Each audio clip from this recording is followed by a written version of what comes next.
quên bao năm tháng yêu, gần bên nhau rồi xa.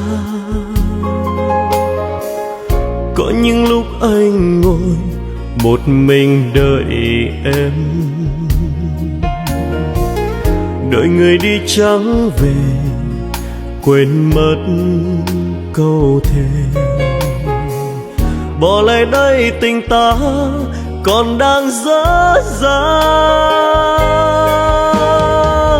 Giữa bóng tối anh ngồi đây buồn khói thuốc, giữa những nỗi đau còn đang kêu than trong hồn anh cho đời xót xa, vì nụ hôn còn thiết tha.